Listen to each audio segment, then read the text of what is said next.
Hello viewers, I am Murugan, Agni Defense Academy, SSC வகுப்புக்கான பயிற்சி 15-12-23 இருந்து நடந்துட்டு இருக்கு. அதற்கான வகுப்புகளுக்கான அறிமுக வகுப்புகள் தொடங்கி இந்த ஒரு வாரத்துக்கு நடக்கும். இந்த அறிமுக வகுப்புல நம்ம ஏற்கனவே நான் முதல் வீடியோவில் சொன்னது போல இங்கிலீஷ் அப்படிங்கிறது ஒரு பெரிய பிரச்சனை. இங்கிலீஷில் எளிமையாக பாஸ் பண்ணுறதுக்கு ஒரு குறிப்பிட்ட சப்ஜெக்டை மட்டும் ஒரு 15 டாபிக் மட்டும் செலக்ட் பண்ணி அந்த 15 ஈஸியான டாப்பிக்கை மட்டும் ப்ராக்டிஸ் பண்ணால் ஆங்கிலத்தில் நல்ல மதிப்பெண் ஸ்கோர் பண்ணலாம். அது மட்டும் இல்லாமல் ஆங்கிலத்தில் அதிகமாக ஸ்கோர் பண்ணும் பொழுது நம்ம எளிமையாக எஸ்எஸ்சியை பாஸ் பண்ணிட்டு போயிடலாம். ஸோ இந்த இரண்டாவது வகுப்பில் முதல் வகுப்போட தொடர்ச்சியாக இருக்கக்கூடிய பார்ட்ஸ் ஆஃப் ஸ்பீச் அப்படின்னு நம்ம பார்த்தோம். அந்த பார்ட்ஸ் ஆஃப் ஸ்பீச்சில் நீங்கள் பார்த்தது நவுன் பார்த்தீங்க, ப்ரொனவுன் பார்த்தீங்க, வெர்பு பார்த்தீங்க. இங்கே நம்ம மீதி இருக்கக்கூடிய கன்ஜங்ஷன் அப்படின்னு நம்ம பார்க்க போகிறோம். கன்ஜங்ஷன் அப்படின்னு என்னன்னு கேட்டீங்கன்னா இணைப்பு சொல் அப்படின்னு அர்த்தம். கன்ஜங்ஷன் இணைப்பு சொல். ஒரு ரெண்டு சென்டென்ஸை இணைக்கிறது, ரெண்டு செயலை இணைக்கும் போது நாம கன்ஜங்ஷன் யூஸ் பண்ணுவோம். அந்த கன்ஜங்ஷன் வந்து பாத்தீங்கன்னா அண்ட் இருக்கும், அன்சோ இருக்கும், சோ தனியா வரும், பட் இருக்கும், எட்டு இருக்கும், ஸ்டில் ஆர் ஆர்எல்ஸ் அப்படின்னு வரும். இங்க அண்டு அப்படிங்கிறது தனியா, மேலும் அப்படின்னு அர்த்தம். I went to market and I met my friend. நான் மார்க்கெட்டுக்கு போனேன், என் ஃப்ரெண்டை சந்திச்சேன். ரெண்டு சென்டென்ஸை இணைக்கிறதுக்கு நம்ம அண்டு பண்றோம். அன்சோ அப்படின்னா அதனால் அப்படின்னு பொருள். சரிங்களா? he is rich, அவன் ஒரு பணக்காரன். அன்சோ he helped others, அதனால அவன் மற்றவங்களுக்கு உதவி செஞ்சான் அப்படின்னு எடுத்துக்குவோம். சோனா ஆகையால். அன்சோவுக்கும் சோவுக்கும் உள்ள வித்தியாசம் என்னன்னு கேட்டீங்கன்னா, ஒரு சென்டென்ஸுக்கு அழுத்தம் கொடுக்கறதுக்காக அன்சோ சொல்லுவோம், ஒரு சென்டென்ஸ் சாதாரணமா சொல்லும் போது சோ அப்படின்னு யூஸ் பண்ணுவோம். ஆகையால் என்பது பொருள். பட்னா தெரியும், ஆனால் அப்படின்னு அர்த்தம். எட்டுனா இருந்த போதிலும், ஸ்டில்னா இருந்த போதிலும் அப்படின்னு ஒரு பொருள். ஆறுனா அல்லது அப்படின்னு அர்த்தம். ஆர் எல்ஸ்னாலும் இல்லாத பொழுது, ஒன்றுக்கு பதிலாக இன்னொன்றை சொல்லும் பொழுது ஆர் எல்ஸ் அப்படின்னு நம்ம சொல்றோம். ஸோ இந்த வார்த்தைகள் எல்லாம் ஒரு சென்டென்ஸ்ல வந்துச்சுன்னா கன்ஜங்ஷனை ஃபைண்ட் அவுட் பண்ணுங்க அப்படின்னாங்கன்னா ஈஸியா நம்ம கன்ஜங்ஷனை பார்த்துக்கலாம். இரண்டாவது பாத்தீங்கன்னா ப்ரீபொசிஷன் சொல்லுவாங்க. ப்ரீபொசிஷன் வந்து பாத்தீங்கன்னா நம்ம ஏற்கனவே நவுன் பார்த்தோம், அந்த நவுனுக்கு பிறகும் வெர்புக்கு முன்னாடியும் வரும். இப்ப பாத்தீங்கன்னா டூங்கிறது எல்லா சென்டென்ஸ்லயும் வரும், பார்த்திருப்பீங்க. From, behind, on, above, up, between, among, across, along, round. இப்ப இங்க ஒரு டவுட் இருக்கும், ரவுண்ட் அப்படிங்கிறது ப்ரிபோசிஷனா அப்படின்னா ரவுண்டு ப்ரிபோசிஷன் தான். மேக்சிமம் கேள்வியில இதான் வரும். ஏன்னா சில விஷயங்கள் நமக்கு தெரிஞ்ச விஷயங்களை கேட்க மாட்டாங்க, இந்த ரவுண்ட் அப்படிங்கிற விஷயத்த கேட்பாங்க. அடுத்து இன் ஃப்ரண்ட் ஆஃப் அப்படிங்கிற விஷயம், இதுவும் ப்ரிபோசிஷன். இன்டுங்கிறதும் ப்ரிபோசிஷன்.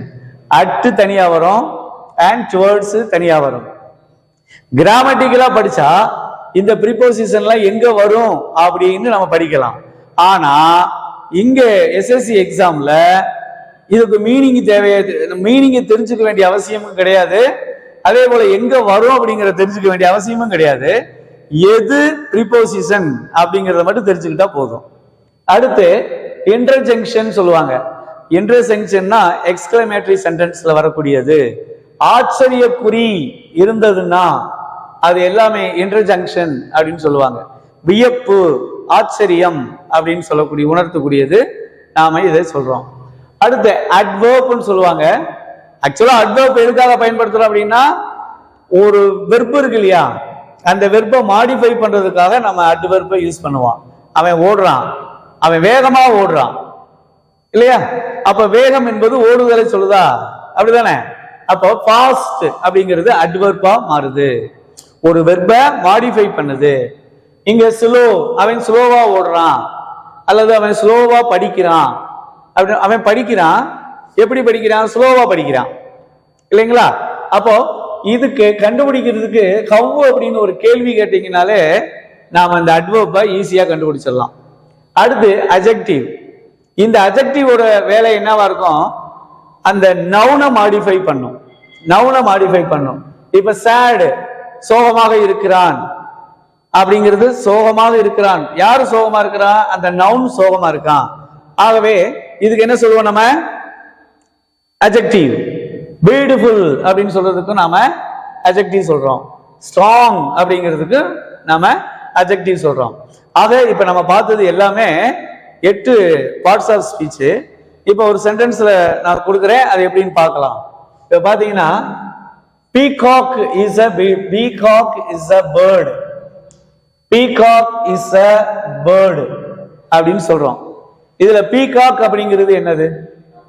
noun. isங்கிறது என்னது? verb. a birdங்கிறது என்ன? பறவை. பறவைங்கிறதும் noun ஆயிருது. பறவைங்கிறதும் noun. ரைட். இப்ப இதை எப்படி மாத்தலாம் அப்படின்னு பாத்தீங்கன்னா peacock is a beautiful bird. peacock is a beautiful bird சொல்றோம்.